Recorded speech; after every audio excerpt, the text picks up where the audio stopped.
If you have the desire and you're exposed, and this is the important thing about education too, if you're exposed to these things, then you're able to to take off, because we are a combination of our genetics, but also a combination of our environment too. So and Matt Surico's proof. Well, yeah. No, it's really good, because it was so that gives me, because there's been a lot of energy going into STEM, and this idea that you want to get more people into computer science, and then of course there's this concept floating around about Scott Adams kind of coined it about the knack. You have the knack. There's a predisposition to understand technical terminology, technical processes, to be able to quickly learn. And so there's this kind of this argument going on that between just raw intelligence and some kind of knack that only some people have. Right. Well, I mean, we see this in music, right? Now, we both dabble in music, right? Nice. But what's interesting about it is that I could never really be a professional musician, because my music skills take me to a point, but I don't feel that that they're good enough for me to be able to write hit songs or to play in a symphony orchestra or whatever. So those who have that knack, that special skill, are going to be the ones who are going to excel. But that doesn't mean that I can't enjoy music and be a musician and do the music that I've done. Well, maybe you would have if the timing had been different. Right. So for sure, and I'll defend you a little bit. Some of it is the timing. People are just as much heroes as victims of the time they live in. True. If you take I don't know, Elvis, and you put him now, he might fail. Right. Or he might only be like a niche. Yes. So whereas at the time he was perfect. That was just the right place. It was just the right amount of this and that. Yeah. And so of course, if you look at someone like my favorite is Bowie, because someone described him to me perfectly, which is that he, instead of writing songs or even albums, he wrote genres. He wrote genres. So if you're a musician that's at the level that you can write a genre, I mean even once, then theoretically you should succeed at any time. Right. Maybe Mr. Bungle. Yeah. Right. So, well, I'm Twisted Sister. Actually, I think they wrote that genre. You could look at there are other people who were imitating them. There was a series of imitators. Sure. Best example of a series of imitators, grunge. There were 2 or 3 bands that led the charge. Right. And I'm not saying those other bands weren't good, but really it was just it's pretty obvious who those 2 or 3 bands were. There was a scene, but the leaders were also the leaders in the scene before they made it. Before they became really well known. So they wrote genres. They wrote a genre at least. Right. Yeah. So so the question is, how does that tie into the knack? I think you're going to always have those who excel and who are meant to be, but I think it shouldn't be exclusionary, right? So you mentioned STEM in education. I think it's really important for our young folks to be good at science and technology and engineering and math, right? To have some knowledge, because one of the worst things that happens is on the internet you read, product X is bad for you or good for you, and now suddenly everybody takes, wait a minute, product X was good last month and now it's bad, and people don't really understand how to gauge risk or to read science and get to the bottom of and investigate why a claim is proper or not, and all that, right? So everybody should have that kind of knowledge. But the problem I think that's happening in education right now is we're so focused on STEM that we're starting to forget about the fine arts, for example, right? Right. Because everybody's got to be STEM, and I think that's where the knack comes in. You're going to have your stellar STEM people, but you got to expose children to STEM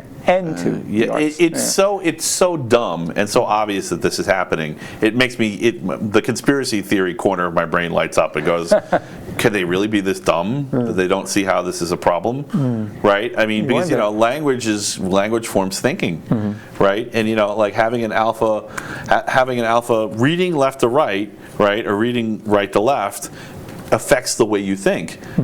People who have alphanumeric like ABC, right? Or Chinese characters.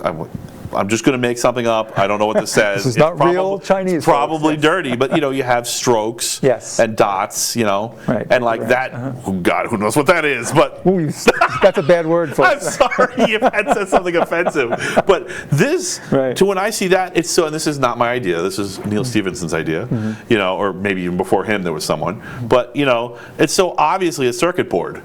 It affects the way you think about, and as opposed to where these linear strings of alphanumeric characters are so obviously a program. So, like how the framework, and of course, how does this relate to music? Well, in music, you have this idea where you have you have multiple, if you think about it in terms of sheet music, you have multiple pieces to any particular score going at the same time, converging at various points, and then separating it and doing different things. You have harmonies, but you also have kind of some level of discord counterpoint, a discord sometimes, yes. And what does that remind you of? Of course, it reminds you of hyperthreading, where things are spinning off in the background, and and loops, where things are spinning off, and there's a lot of loops in music too. So these are concepts that you learn from an early age by taking a music class in 3rd grade or something, and it forms that archetype in your brain, and you're better at it. But if all you're doing is just crunching numbers and answering, science word problems, or even worse, doing Common Core problems, we won't go into that. You're really twisting your brain. The answer to STEM was what we were doing all along, right? I mean, so if you're just looking for people who can just, repeat the same problems, the same answers to the same problems over and over and over again, they're not really doing anything. What are they really doing? And of course, the worst part about all this is that's a very industrial approach to education, and this kind of assembly line mentality. I mean, I don't want to get into this too much because we've gone over this quite a bit in the show, but that assembly line mentality is just useless in a highly automated artificial intelligence, machine learning. We're not at artificial intelligence yet, but machine learning is going to lead there eventually. It might be sooner, maybe later, but we're headed there. And in an AI, in a rapid machine learning world or an AI world, creativity is the only thing that matters. Yes. Because the computer is going to be better at you than everything else. And creativity is so important to express. I mean, you've written a book. You do cartooning, right? And yet you're also you're a. I'm awful, but yes, I do cartooning. Because I just have to get it right once. That's it. I can just get it wrong over and over. No. Passable. Undo. Control Z. Just lean on it. Control Z is your friend. All right, let's start over. Get a macro set up, so you just keep pressing every few seconds. my hard drive is a wasteland of dead ideas.